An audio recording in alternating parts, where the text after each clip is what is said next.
We now have a health warning. Unlike the Voice of America, which does exactly what it says on the tin, i.e. speak for America, unlike the BBC, so intimately connected to the state that you go to prison if you don't pay the state their license fee, even if you never watch the BBC. They can shill for free and no health warning, no label stuck on their chest. But we, on the other hand, are speaking truth to power. We are acting as we speak. We are providing pluralism. We are providing different voices, different takes. Me and Alex Salmond on Scotland, for example. All kinds of people are appearing on RT, but now they will have to wear a badge on their chest. Now, it's a small badge, to be sure, but a cloud no bigger than a man's hand can be a harbinger of great storms to come. And so I've got my raincoat in the back of the car just in case. It's very important that you follow my YouTube channel. It's very important you subscribe to it. It's very important that you visit my website, georgegalloway.com. I'm not saying anything's imminent, but we have to be careful that we don't allow this great global university to be somehow censored or somehow closed down. Do you feel me? Good. Now, in 1977, along with my editor today, that's how long we have been together, I entered the Arab world through the portal of the great city of Beirut, the capital of Lebanon. I loved it so much, I stayed on when the rest of them went home. I lived amongst the debris and the damage from many years of civil war, which had only temporarily lulled when I was there. So I know Beirut in dark days and fine. I know it at peace and I know it at war.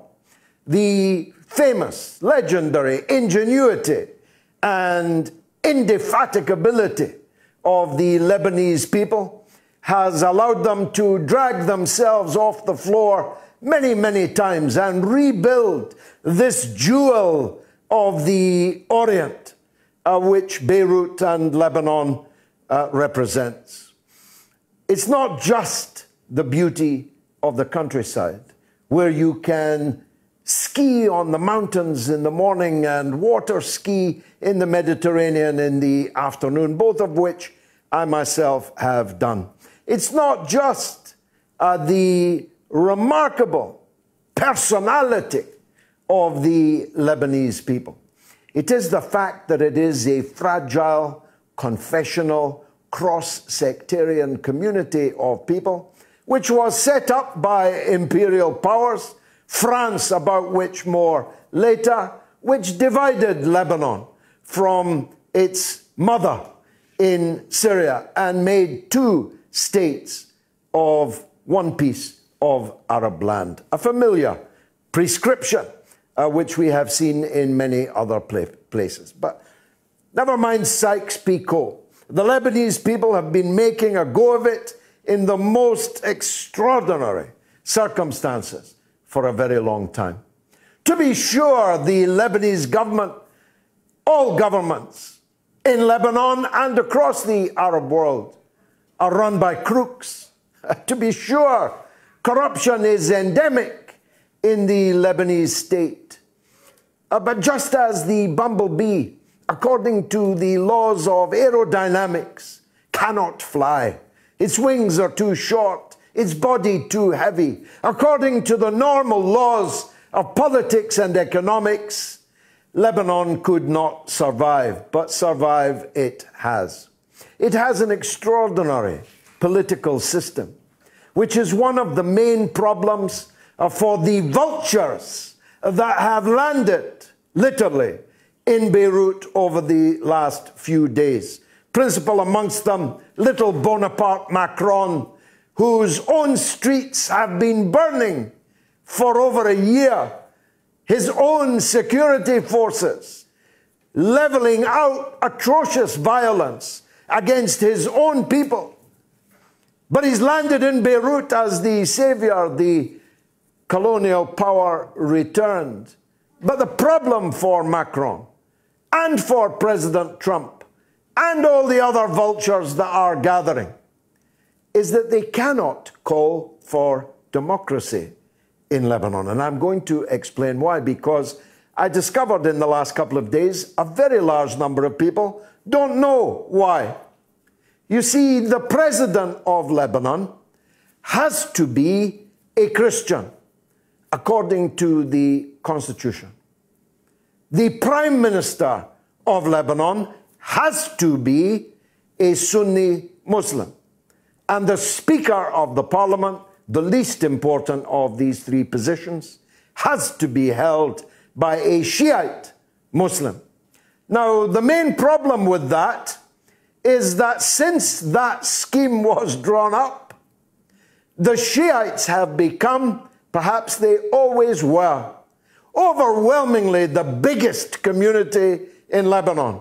So the biggest community in Lebanon gets the least important position in the government, and the Christians get the presidency and the Sunnis get the premiership.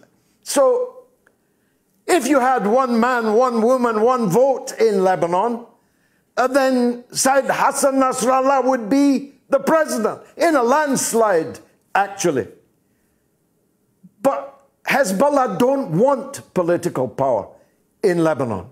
They are the main defenders of a political system that keeps them in the least important political position.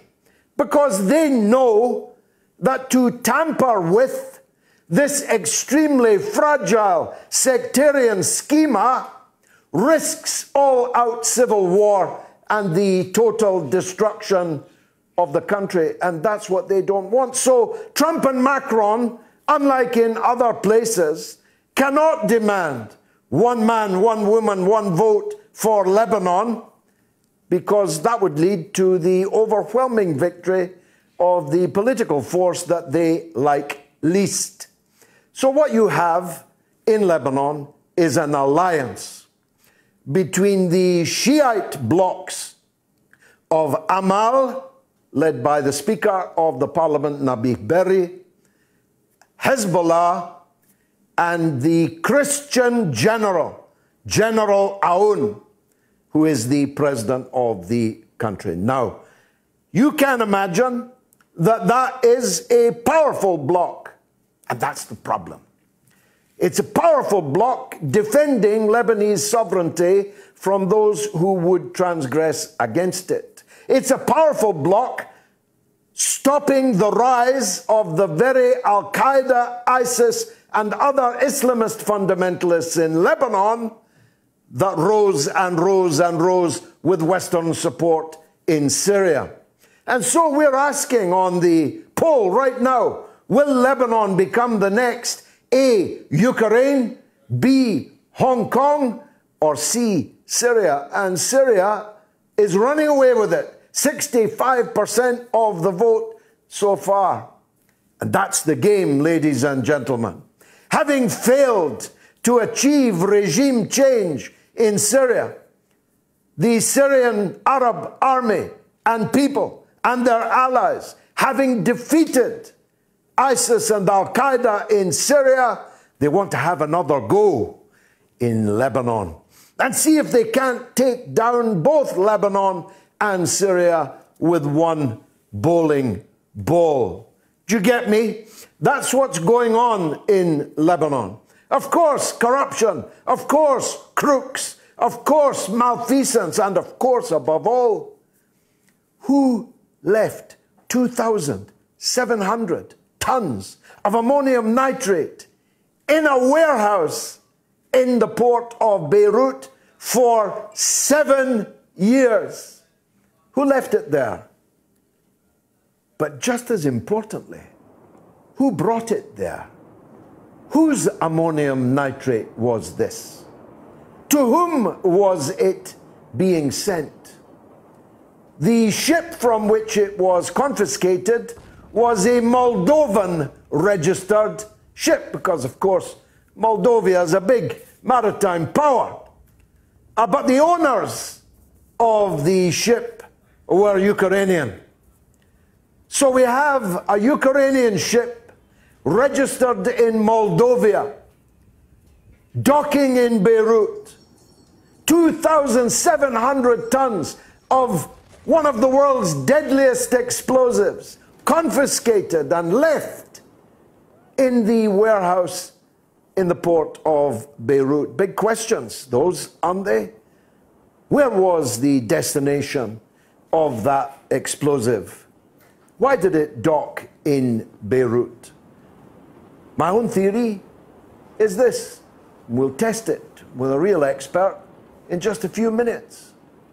This explosive material was intended for the rebels in Syria.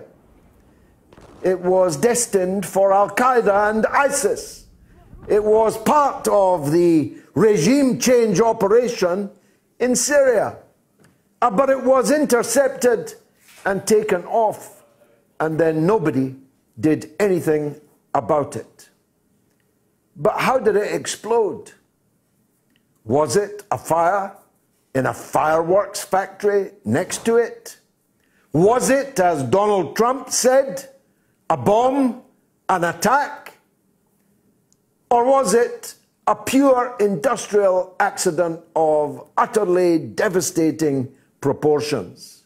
These are the questions that we'll be discussing with Rania Khalek, my colleague, my friend, who was there when it happened. We'll be talking too about the aforementioned Donald Trump. We'll be talking about his putative opponent, Joe Biden. I enter the word putative because the more I see him, the less I believe that he is going to be the candidate against Trump in November. I believe the Democrats are involved in one of the most complex political conspiracies in all American history, about which more later. We'll also be talking about the epidemic of fatherlessness. As the father of 6 children myself, I'm well familiar with the pitfalls of the children's justice system, of the rights of fathers, and of the responsibilities of fathers. Fathers often have almost no rights and often take almost no responsibility. I'm in no doubt, call me a social conservative if you like, that a family without a father is not going to function as well as a family with a father. A child that grows up without a father's influence is more likely to go off the rails than one who doesn't. That's not, of course, to say that single-parent families, male or overwhelmingly more often female, don't bring up their children well. That would be absurd. Some of the best families, some of the best upbringings have been from single-parent households. But that being true does not negate my point that yin and yang, mum and dad, is the best way we've found as a human race so far to raise children, to bring up families. That's what I believe in any case, and we'll be canvassing those points with you as well as with our expert guests in the course of the show. And of course, no show, I'm afraid, is complete in this year of 2020 without a discussion about the coronavirus, which is now spiraling out of control in many parts of the world and even in some parts of Britain. In Aberdeen, we have a new lockdown. In Greater Manchester, extended now to Preston, we have a new lockdown.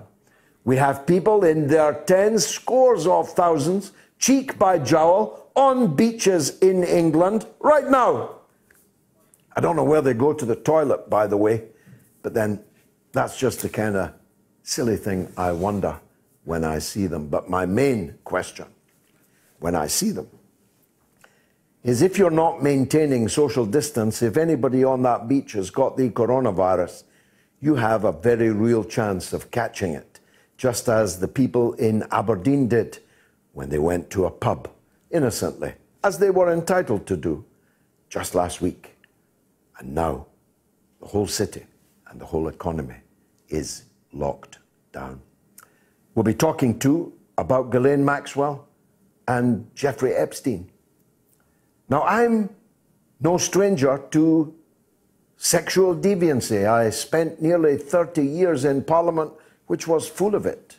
One of my colleagues was found dead with satsuma in his mouth, dangling from the ceiling, whilst dressed in ladies' lingerie. And I'm not making that up. That's what happened to a Conservative member of Parliament, a grandee of the world of business journalism, when I was sitting in the House of Commons. The Scottish Parliament is even gayer. They boast they are the gayest of all parliaments anywhere in the world. But it came nonetheless as a shock to me, because I remembered that Prince Andrew's ex-wife, Fergie, came a cropper because she was sucking somebody's toes, and somebody caught her on camera. And suck one toe, you'll always be remembered as a toe sucker. According to the papers now unsealed in the United States of Ghislaine Maxwell, Prince Andrew too was a toe sucker, according to a young girl then aged 17 who had been illegally trafficked in order to have her toes sucked by Prince Andrew. It's a family show, so we won't go any further than that, but it is the mother of all talk shows.